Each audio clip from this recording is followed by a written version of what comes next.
Isn't it bad enough that the Prime Minister broke his promise on trade? Why is he going ahead with an industrial carbon tax that will kill even more steel jobs? Obviously, our thoughts are with the workers affected by the unjustified and unjustifiable tariffs imposed by the White House, and we'll continue to work with them as Algoma Steel is going through a difficult situation, to say the least. Mr. Speaker, my team and I have been in contact with Algoma's leadership team. We absolutely have every confidence in the Algoma workers as they're going through this hardship, and we will make sure that we support them as they're developing new products and also accessing new markets. We'll fight for these jobs. Canada finally said the quiet part out loud.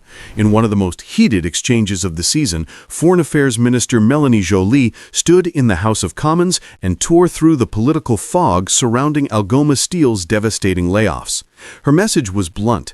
Algoma's crisis is not a product of Canadian failure. It is a direct result of Donald Trump's tariffs. For weeks, the opposition tried to frame the layoffs as proof that the Liberal government had mismanaged the economy, mishandled negotiations, and choked industry with carbon pricing. But Joly cut straight through the theatrics. She pointed directly at the White House, arguing that Trump's 50% steel tariffs hit Canada harder than any domestic policy and triggered the shock that cost 1,000 people their jobs in Northern Ontario. And what followed was even more striking. Instead of scrambling defensively, Ottawa moved with a speed and coordination that caught Washington off guard. This is the story of a Canada that is no longer merely absorbing blows from its largest trading partner, but beginning to push back. The confrontation in Parliament began after Algoma Steel announced layoffs affecting nearly a third of its workforce. The news sent ripples through Sault Ste. Marie and quickly turned into national political ammunition. Conservatives opened question period with heavy criticism, accusing the government of breaking promises, dragging its feet on trade negotiations, and imposing economic burdens that supposedly weakened industry. But Joly did not accept that framing. She reminded the House that the root cause was not indecision in Ottawa, but aggressive tariff escalation from Washington. The moment Trump reinstated steep duties on Canadian steel and lumber, companies across the country were thrown into uncertainty. Algoma simply became the first visible casualty. She emphasized that the government immediately contacted Algoma's leadership, began coordinating on new product development, and started opening alternative markets to reduce dependence on the American interstate system. In other words, while Trump's tariffs were designed to destabilize, Canada was already building a path out. The debate rapidly expanded into a reflection of the larger Canada-U.S. power struggle. Conservatives insisted the government had failed workers. Liberals insisted they were fighting an economic war not of their own making. And Joly's confidence suggested something deeper.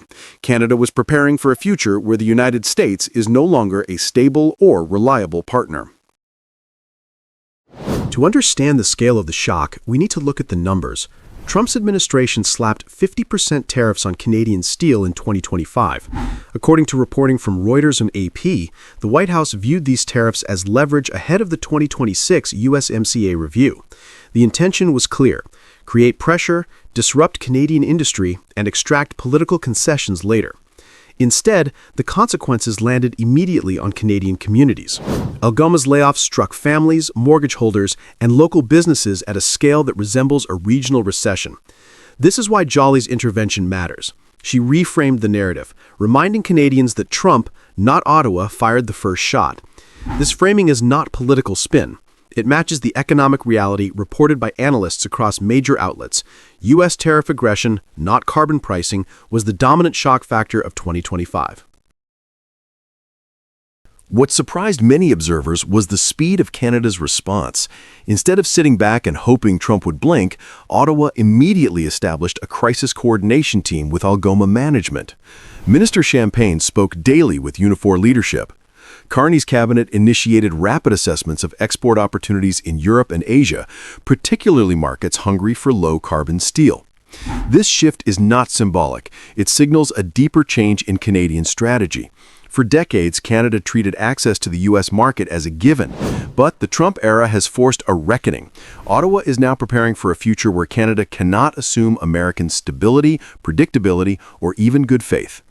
The result is a new approach: diversify exports, move into green steel, lean on Canada's clean power advantage, and align with countries actively seeking alternatives to Chinese and Russian supply chains. Europe's CBAM regime gives Canada a huge competitive advantage. Japan and South Korea have quietly expanded interest in Canadian metals. These developments did not materialize out of goodwill. They are a response to Trump creating a vacuum and Canada stepping in to fill it. Trump wanted chaos. What he got was Canadian acceleration. Trump's tariffs were meant to weaken Canada, but they produced the opposite effect. Instead of folding under pressure, Ottawa used the Algoma crisis as fuel to accelerate its industrial pivot. Canada is strengthening domestic supply chains, redirecting exports toward Europe and Asia, and moving faster on low-carbon steel projects powered by clean Canadian electricity. These steps were already in motion, but Trump's aggression removed any hesitation and turned them into urgent priorities. What's even more notable is the political shift. Despite their daily combat in Ottawa, both Conservatives and Liberals acknowledged in the House that Trump's tariffs were the core problem. When political rivals unite on a diagnosis, it signals a national consensus. Canada is no longer willing to let Washington's economic turbulence dictate its future. Jolie's tone in the House was not hesitant. It was assertive, even combative. She did not shy away from naming Trump as the source of the economic damage. She did not flinch at accusations from the opposition. She did not apologize on behalf of Canada. She confronted the crisis head-on and laid blame exactly where it belonged. Her clarity offered something that Canadians have been craving: a government willing to defend its industries with confidence, not caution. Her message was simple: Canada is not trapped. Canada is not powerless. Canada is not dependent. Instead, Canada is reshaping its industrial future, deliberately and unapologetically. It was the closest thing we have seen to a declaration of post-American economic independence in years. The Algoma layoffs were painful, but they also revealed something deeper. Canada has reached the point where it will no longer allow American tariff politics to dictate its economic destiny.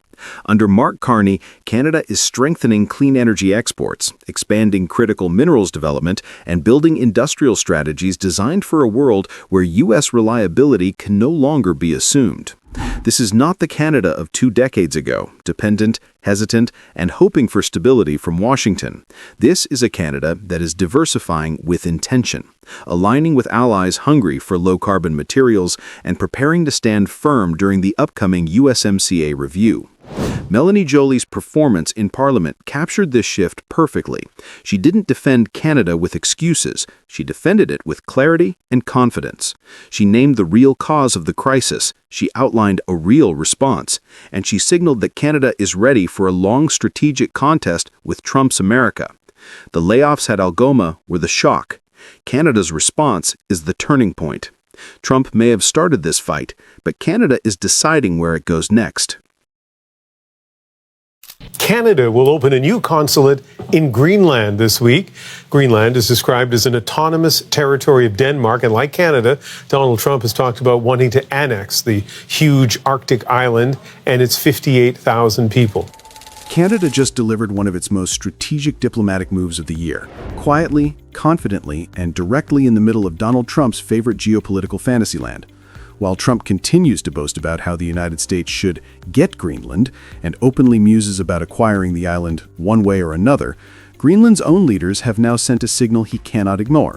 When Canada announced the opening of its first-ever consulate in Nuuk, a Greenland MP reacted with one single word: finally. And with that, the Arctic power game shifted. Well, our first reaction was finally, because for a long time our cousins, families, our kins from Canada and Alaska as well, the consulate is another step in collaboration between the Greenlandic people and the Canadians. Foreign Affairs Minister Anita Anand traveled to Nuuk this week to launch what appears to be a new era in Canada-Greenland relations.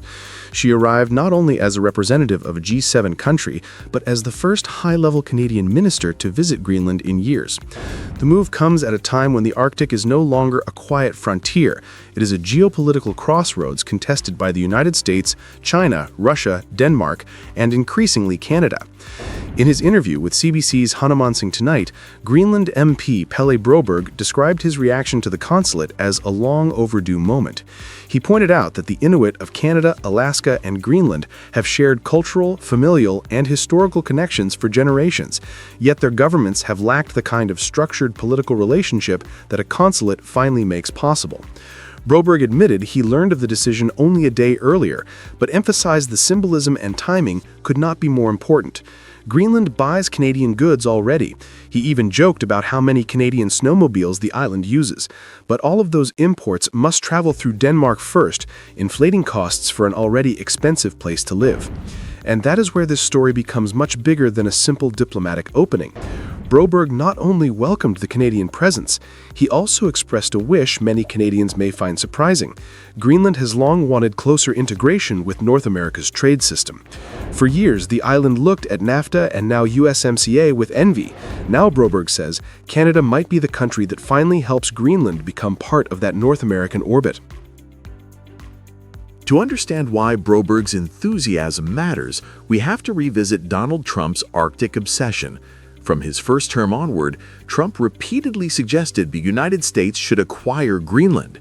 He called it a strategic opportunity, insisted the idea was not off the table, and publicly floated buying the island as casually as one buys real estate. According to reporting from Reuters, AP, and Vanity Fair, he even hinted the U.S. could secure control one way or another. The reaction in Greenland was volcanic. Leaders described the idea as colonial, insulting, and fundamentally disrespectful to their autonomy. Denmark's prime minister dismissed Trump's proposal as absurd, triggering a diplomatic clash that lasted weeks. Trump's behavior damaged Washington's credibility in the region, and although the U.S. maintains its consulate in Nuuk and still oversees the American-run Thule Air Base, political trust has been eroding ever since. That erosion matters because geopolitics is not just about military positions or frozen coastlines. It is about trust, identity, and who listens. On this front, Trump lost Greenland years ago, and Canada has now taken a step to fill that gap. Mark Carney's foreign policy reset arrives at a moment when the Arctic is becoming one of the most contested regions on the planet. By opening a consulate to Nuuk, Canada is moving from symbolic northern rhetoric to a concrete presence, something previous governments spoke about but never executed.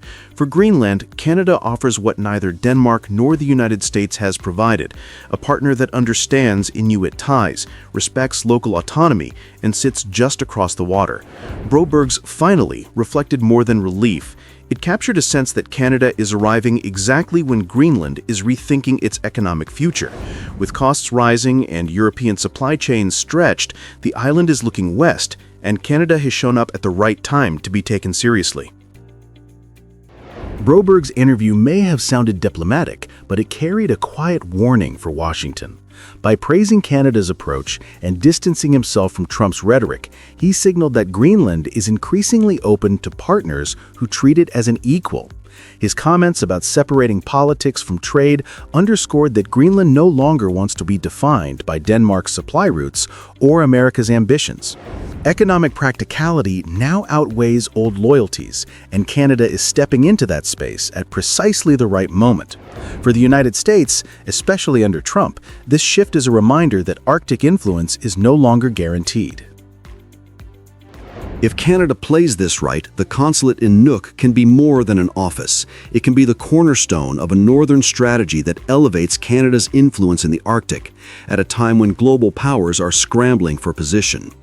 It gives Canada a permanent diplomatic hand in a territory rich in minerals, waterways, and strategic military value. It strengthens Inuit-to-Inuit diplomacy across the Arctic. And it positions Canada as a potential bridge for Greenland into future North American trading arrangements. Most importantly, it hands Canada something it rarely has in its dealings with Washington: leverage. In the upcoming 2026 USMCA review, Canada will enter negotiations with more Arctic relevance than at any point in the last decade. Trump cannot dismiss what just happened because it intersects with every part of his agenda. He wants dominance in the Arctic. He wants control over choke points and security assets. He wants to contain China's and Russia's northern advances. And he wants the U.S. to remain the undisputed power in North America. For all of that to work, Greenland has to lean toward Washington. But now, Greenland is leaning toward Ottawa. If Canada deepens these ties through trade, infrastructure, Inuit cooperation, or energy collaboration, it will challenge Trump's long-standing assumption that the Arctic naturally falls under American influence. Trump may not say it publicly, but the symbolism is unmistakable. Canada showed up, Washington hesitated, and Greenland noticed. Canada's new consulate in Nuuk is not just a ribbon-cutting story. It is a strategic move that exposes cracks in America's Arctic diplomacy, gives Greenland new political options, and opens the door for Canada to redefine northern leadership at a moment when global competition is intensifying. Trump may try to reassert control, but Greenland's message was unmistakable. Canada is welcome, and in the Arctic, influence belongs to the nation that actually shows up. The only question now is whether the United States understands what it just lost and whether Canada is ready to capitalize on what it just gained. 60% of Americans are opposed to Trump's tariffs. And of course, there was all this news coming out of the World Series, right? Canada tariffs. We're not just talking China, we're talking Canada and tariffs. In Donald Trump's second term, Canada has become the center of a political storm and the symbol of a deeper loss of confidence among Americans. New polling from CNN shows that 60% of Americans now oppose Trump's trade agenda, marking the steepest drop in support for any major policy of his presidency. What makes this shift even more striking is that it began not with China or Mexico, but with Canada, the country most Americans have long admired and trusted. In the fall of 2025, Trump imposed a new 10% tariff on Canadian imports after an Ontario television ad mocked his economic message. What might have looked like a show of strength instead revealed how fragile his standing had become. Americans didn't rally behind him, they recoiled. They questioned why their president was punishing a neighbor so closely tied to American life. The numbers tell the story. Trump's tariff politics are losing the people, and the fallout is spreading far beyond Washington. So the bottom line is this: if I were advising President Donald John Trump when it comes to his policies, I'd say step off the tariffs, at least from a political point of view, because the bottom line is it doesn't sell with the American people. The public turns against Trump. Back in late 2020, most Americans still gave tariffs the benefit of the doubt. Polls then showed 52% in favor, 48% against. 5 years later, that balance has collapsed. By October 2025, 6 in 10 Americans told CNN and Gallup they oppose Trump's trade taxes. Only about a third support his new measures on Canada.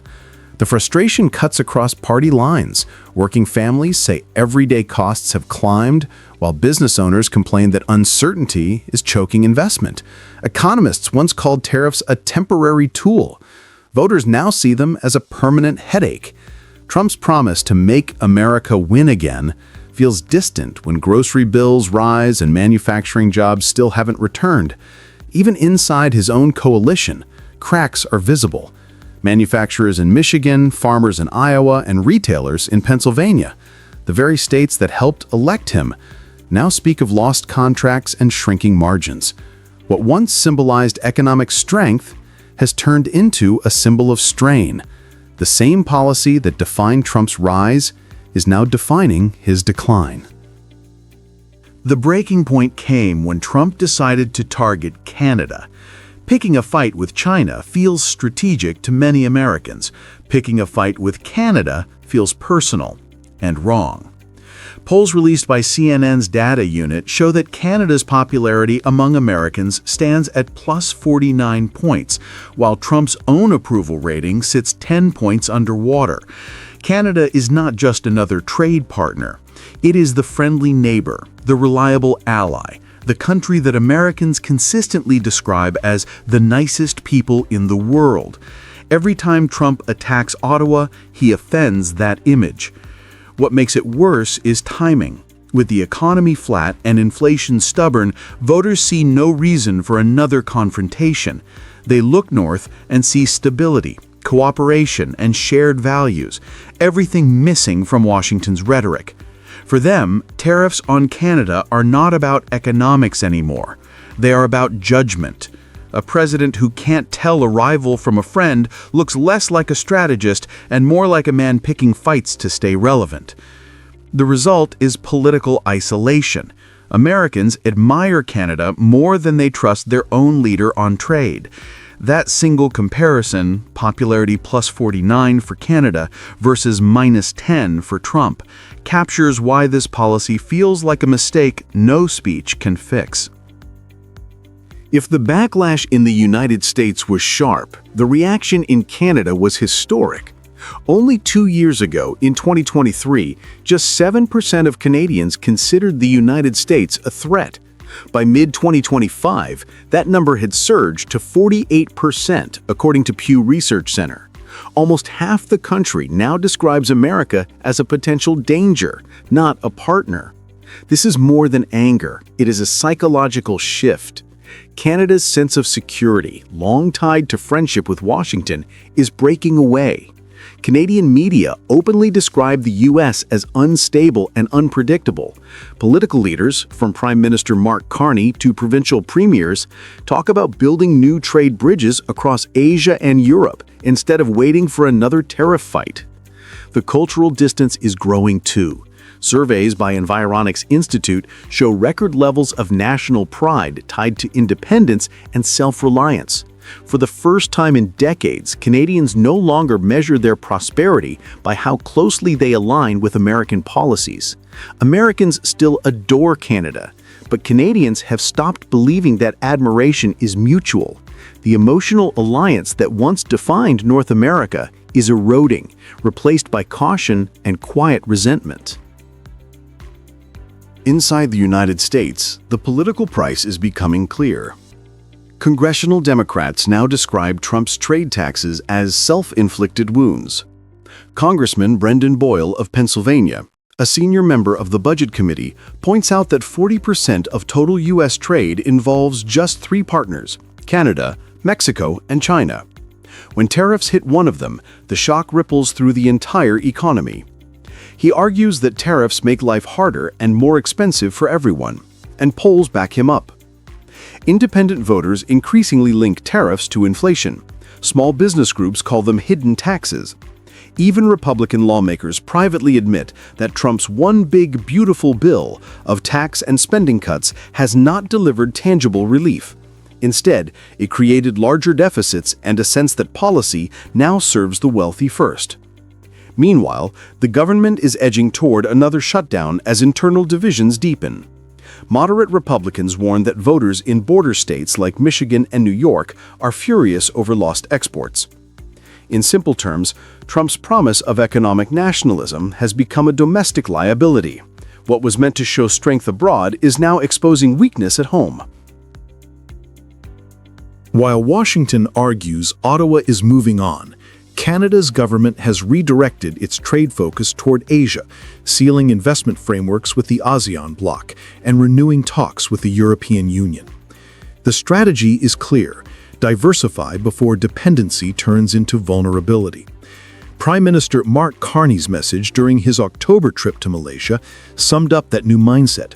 He spoke about sustainable growth, rule-based cooperation, and reliable partnerships, principles that resonate strongly across Asia. Canada's pivot is not defiance for its own sake, it is survival through adaptation.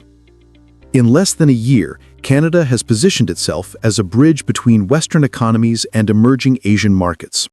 Energy, technology, and critical minerals are the foundation of that plan. While Trump's White House counts tariff percentages, Ottawa counts investment pledges. The contrast could not be sharper. One nation is building barriers, the other is building trust. For Canadians, this new direction feels liberating. For Americans, it is a reminder that leadership by punishment has limits. The neighbor once treated as a junior partner is now acting like an equal, or in some arenas, a step ahead. Trump's second-term tariff gamble was meant to prove that economic power could restore political dominance. Instead, it has shown how fragile both can be. Public confidence has collapsed. Allies feel betrayed, and the friendship that once defined the northern border now feels uncertain. The numbers are undeniable. 60% of Americans reject Trump's tariffs, and nearly half of Canadians view the United States as a threat. These are not abstract opinions. They are evidence that the moral and emotional core of the U.S.-Canada relationship is breaking. Tariffs were supposed to make America stronger. They made it more divided. They were supposed to make allies respect Washington's strength. They made them question its judgment. In politics, power depends on persuasion as much as force. And when a leader turns the country's best friend into an adversary, the message heard around the world is simple. America's greatest opponent might be its own stubbornness. With the crisis looming for hundreds of thousands of American soybean farmers, a text message to a cabinet secretary appears to show concern within the Trump administration. Now, this photo taken by the Associated Press at the UN last week is amplifying concern. It appears to show a text message to Treasury Secretary Scott Bessent from BR, widely considered to be Agriculture Secretary Brooke Rollins. American soybean farmers are facing one of the hardest moments in decades. A leaked text message inside the Trump administration confirmed what many in rural America already feared: the crisis is real. For years, China was the largest buyer of U.S. soybeans, purchasing about $12.6 billion worth in 2024. In 2025, those sales have dropped to zero. Not a single cargo has left American ports for China this year. The situation became even more painful after Washington announced a $20 billion aid package for Argentina. Soon after receiving that support, Argentina removed its export tax on soybeans and quickly shipped multiple loads to China. The result was immediate. U.S. farmers lost sales that would normally go to them. Prices fell, incomes dropped, and confidence in the market collapsed. What was intended as a show of strength ended up undermining America's own producers.